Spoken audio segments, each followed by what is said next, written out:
बीते कल institute of human development के साथ मिलकर इंटरनेशनल लेबर ऑर्गेनाइजेशन ने इंडिया एम्प्लॉयमेंट रिपोर्ट 2024 जारी किया। इस रिपोर्ट में बड़ी बात ये निकल करके आई कि भारत में बेरोजगारी दर बढ़ी है। इस रिपोर्ट के अनुसार अधिकतर बेरोजगारों की संख्या शिक्षित युवाओं की है। वहीं देश के बेरोजगारों में युवाओं की संख्या 83% है। इस रिपोर्ट के सामने आने के बाद ये मुद्दा गरमाया हुआ है। वहीं इस रिपोर्ट के बाद ये भी खुलासा हुआ कि युवाओं में स्किल की कमी के कारण भी बेरोजगारी बढ़ी है। सबसे पहले आपको बताते हैं देश में कौन कौन से राज्य हैं जहां बेरोजगारी दर अधिक है, या यूं कहें कि पिछले कुछ सालों में रोजगार बढ़ा नहीं है।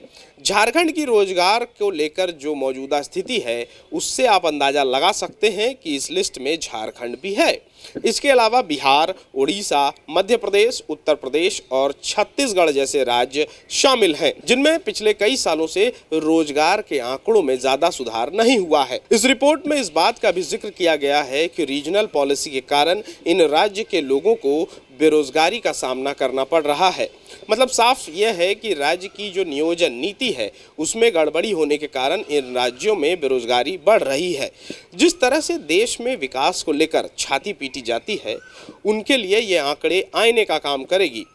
दरअसल अगर कंपैरिजन किया जाए कि साल 2000 में पढ़े लिखे बेरोजगारों की संख्या 35.2% थी, जो अब दोगुनी हो चुकी है। साल 2022 में पढ़े लिखे बेरोजगारों की संख्या 65.7% तक पहुंच गई। इसके बाद अब भी ये आंकड़े बढ़ते ही जा रहे हैं। आपको बता दें, इस रिपोर्ट में शिक्षित उन्हें माना गया है जिन्होंने कम से कम 10वीं तक की पढ़ाई पूरी की हो। अब जो बेरोजगारी दर बढ़ी है तो जाहिर सी बात है लोगों के इनकम में भी गिरावट आई है। इस रिपोर्ट में इस बात का भी जिक्र है कि साल 2019 के बाद सेल्फ एम्प्लॉयड और नियमित कर्मचारियों की आय में भी गिरावट दर्ज हुई है। न्यूनतम वेतन लेने वाले ऐसे कैजुअल कर्मचारी जिनके पास कोई भी स्किल नहीं है, उन्हें साल 2022 में मजदूरी नहीं मिली। इसके साथ ही कोरोना काल के समय बेरोजगारी दर में तेज इजाफा हुआ। कई लोगों की नौकरियां चली गईं। कम पढ़े लिखे लोगों से ज़्यादा इस दौरान अधिक पढ़े लिखे लोगों की नौकरियां गईं।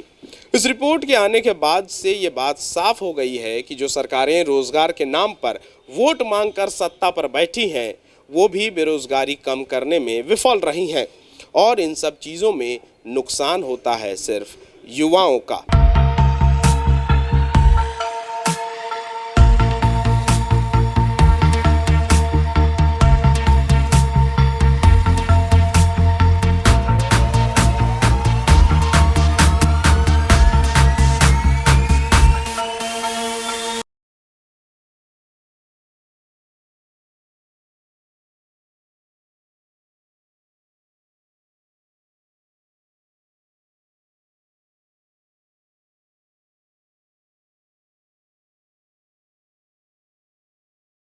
thefollowup.in. Like, share, and subscribe. www.thefollowup.in